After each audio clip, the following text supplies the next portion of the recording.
This week, we are going to run through how you can capture great sunset photos. Now, I was going to take you out and about. I was going to go and shoot this intro at my current favorite place to go and shoot the sunset, which is on the South Downs. It's near where I live. It's a really beautiful location this time of year because where the sun sets, it creates all these shadows and it's really, really very beautiful. But I've picked the one day of the year where it is raining outside. It is very wet. It is very grey. So we're doing it in here. It's Tutorial Tuesday. Welcome back to Tutorial Tuesday, where each and every Tuesday we bring a brand new fresh photography tutorial. Enough hand movements for you? I hope so, because they appear to be really going for it today. This week we're talking about sunsets. We're going to talk about how you can capture a great sunset photo and essentially all of the things that you need to think about when you are photographing a sunset. Now, this doesn't actually necessarily mean, and we'll come to this in a minute, but this doesn't necessarily mean actually photographing the sun itself.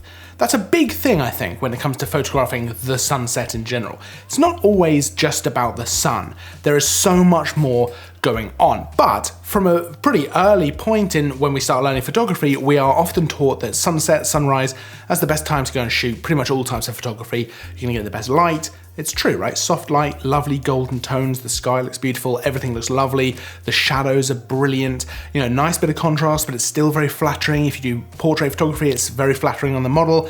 So it's definitely a great time to go and shoot, and we're taught that early, but how do we make the most of the sunset? Well, let's get into it. So as I mentioned a second ago, it's not all about the sun itself. There's so much more to sunset photography than actually photographing the sun. That does not need to be in the photo necessarily. It can make for a great sunset photo, but you don't have to worry too much about it. It's creating beautiful light.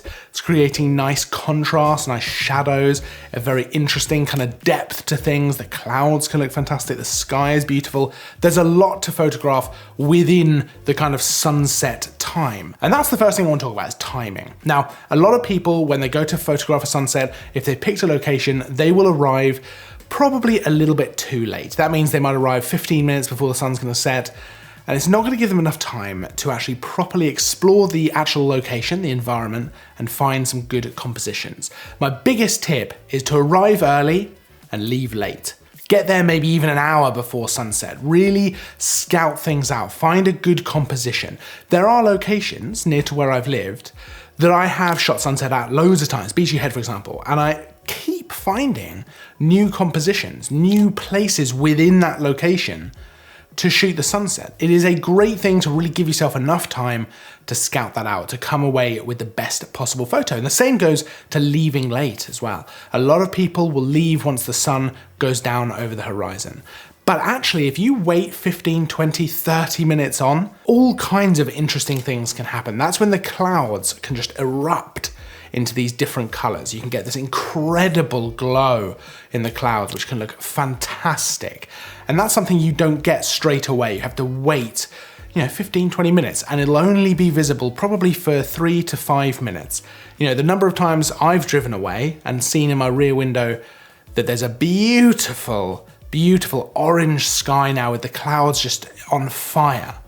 And I'm too late, I can't get it. So my main thing here is arrive early and leave late. Let's talk a little bit about preparation. Now, the big thing here is what time of year are you shooting these sunsets? Midsummer sunsets, like right now, are fantastic. You get those beautiful golden skies, but the big question is, where is the sun going to set? Because it's different at different times of year, and that creates different shadows, different compositions, all kinds of interesting things. Take this shot, for example. This is a shot that I'm able to get on the kind of local dog walk, but it only works around this time of year. Because of where the sun is, it actually lights up this little village nestled in the hills, but it wouldn't light it up at sunset at other times of year. This whole area, to be honest, is full of lovely, lovely compositions at this time of year. Because of where the sun is placed in the summer, it means that we get beautiful shadows, beautiful compositions that we can use that just don't work as well in the winter or the autumn. They're just not as good. It's not bad, but it's just not as good. So maybe looking up on an app or a website where the sun is going to set, or doing a little bit of kind of scouting out beforehand,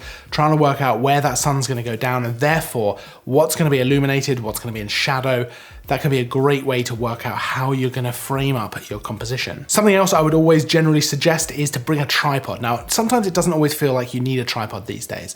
Cameras are so good with higher ISO values that I often go and I just shoot handheld because I don't always feel the need to have that tripod. But I love to bring one along for a sunset shoot for a few different reasons. First of all, it gives me the option to actually set my camera at a certain height and work out that composition right down to fine tuning it without having to think about me actually holding it. I can level out the horizon, I can place the horizon the way I want it to be in the frame. I can do things like that and not have to think about then going back to that position. It means I can use a slower shutter speed as well to let more light into the camera. Maybe I use a stopped down aperture. Maybe I go f8, f11, but I use a slower shutter speed and it doesn't matter too much. Maybe I want to use a slower shutter speed to actually bring those clouds, that movement in the clouds, stretch that out a little bit. But it does mean I don't have to shoot at a higher ISO value, which is really important because it means I'm not introducing any potential noise. No matter how good the camera is, shooting at a lower ISO value is going to create a higher quality photo as an end result. I also feel when I bring a tripod, it always forces me to consider the composition more thoroughly. And I think that's really important. It's easy enough to rock up at a sunset, snap some pictures, maybe you center up the sun, then you move the horizon to either the lower or the higher part of the rule of thirds, and you that's it, I've got some photos, I'm off. And they will look decent enough and they're good enough photos. And I've done this a million times. But when you do something like bring a tripod, it just kind of pushes you to think a little bit more about that composition, to actually really explore the frame and how you want that photo to look. And it can lead to a better end result. In terms of being prepared, I would always shoot this kind of photo in RAW and I always slightly underexpose it. That's because I want to protect those highlights a little bit. So we've done videos in the past about exposing for the highlights. And I think that's a really important thing here as well, because if you blow out that sunset and you've just got white and you can't pull them back, that's going to really ruin the kind of end result of that photo. Whereas you can really pull back a lot of detail in the shadows. You could even bracket the exposure, so shoot multiple shots, but at different exposures. This works particularly well, obviously, on a tripod because the actual frame is going to be static. So you shoot one underexposed, one slightly less underexposed, one kind of balanced, one slightly overexposed, and one overexposed, and then you merge them together in your editing software. So let's talk a little bit about the composition of your sunset photo. Now, there's a few things to consider here, but the first one I want to touch on, which we already touched on earlier in the video, is the sun. Is that a part of the photo or not? Now, this really does come down to what's going to make a better photo. Is there a part of the landscape that looks better because the sun is now on it and there's shadows and there's depth and there's interesting stuff going on, but the sun's not in the photo? Or is the sun really lighting up one particular aspect of the landscape and it looks great in the shot? Maybe it's just behind a hill or a mountain or something like that. That can look fantastic. Is the sun lighting up clouds behind you? Then maybe don't include the sun. Is the sun an integral part of what is a beautiful landscape? Then do include the sun. Just make sure you're not doing it just because you feel like you have to, because it's a sunset photo. Something else to consider is how much sky to include in your photo. It can be very tempting to actually include a lot of sky. So let's say you're following the rule of thirds, you pop that horizon line on the bottom third of the rule of thirds and have 2/3 sky. Well, that's fantastic. And sometimes the sky looks great. But you've got to ask yourself, what's more interesting in the photo? Is it the landscape or is it the sky? Now, it might be the sky, but a lot of the time it's going to be the landscape. And some people will choose to have more sky just because it's a sunset photo and it feels like there should be. But actually, filling up 2/3 of the frame, let's say in this case, with the landscape might be a much more interesting photo. That might be where all the interest is, and then having a bit of sky just gives context as a sunset photo. But actually, it's not as important as the landscape. This is why I quite like having a tripod for these sunset photos. It forces me to think about a lot of this stuff.